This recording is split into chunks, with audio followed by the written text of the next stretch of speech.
Hi, അസ്സലാമു അലൈക്കും കൂട്ടുകാരെ. പുതിയൊരു വീഡിയോയിലേക്ക് സ്വാഗതം. എല്ലാവർക്കും സുഖാണല്ലോ? അൽഹംദുലില്ലാ.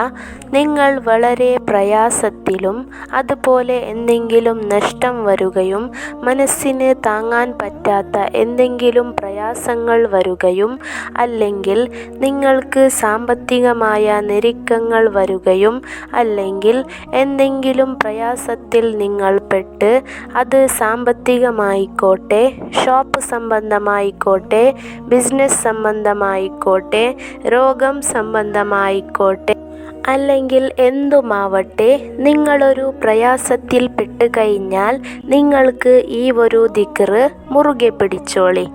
ഉറപ്പായിട്ടും നിങ്ങളത് നിയത്ത് വെക്കുമ്പോൾ തന്നെ നിങ്ങൾക്കതിനുള്ള ഫലം കിട്ടും. അത് ഉറപ്പാണ്.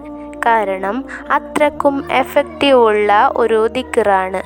നിങ്ങൾ ഈ ഒരു ദിക്ർ നിങ്ങൾ ചൊല്ലുമ്പോൾ ആത്മാർത്ഥമായിട്ട് അള്ളാഹുവിനോട് ദുആ ചെയ്ത് ആദ്യം നിങ്ങളുടെ പാവങ്ങളെയൊക്കെ പൊറുപ്പിച്ചിട്ട് ഇസ്തിഗ്ഫാറൊക്കെ ചൊല്ലിയിട്ട് ഈ ഒരു ദിക്ർ ചൊല്ലുക.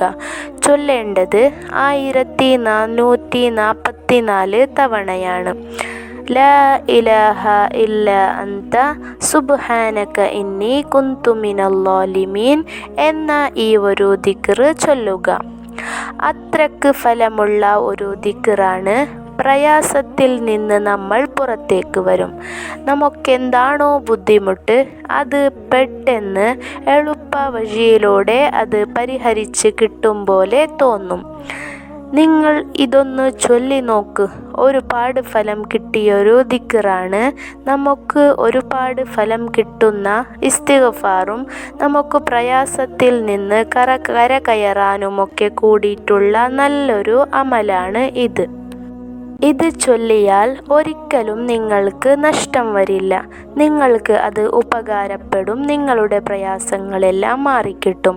ഗർഭിണികളൊക്കെ ഈ ഒരു ദിക്ർ ധാരാളം അധികരിപ്പിച്ചാൽ പ്രസവം സുഖമായിട്ട് നടക്കുമെന്ന് ഞാൻ പ്രസവ വേദന എന്നൊരു ലോങ് വീഡിയോ ഇട്ടിട്ടുണ്ട്.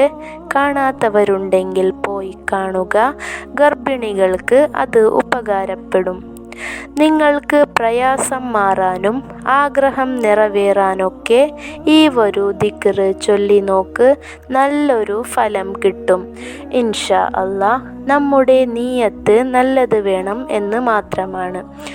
ഇനി വരുന്നത് നല്ല നല്ല ദിവസങ്ങളാണ്. അപ്പോൾ നിങ്ങളുടെ ദുആയിൽ എല്ലാ മുഅ്മിനീങ്ങളെയും ഉൾപ്പെടുത്തുക. അതുപോലെ എന്നെയും എൻ്റെ കുടുംബത്തെയും ഉൾപ്പെടുത്തുക. അപ്പോൾ ഇത്രയേ ഉള്ളൂ ഇന്നത്തെ വീഡിയോ ഇഷ്ടപ്പെട്ടാൽ ലൈക്ക് ചെയ്യാനും ചാനൽ സബ്സ്ക്രൈബ് ചെയ്യാനും മറക്കല്ലേ.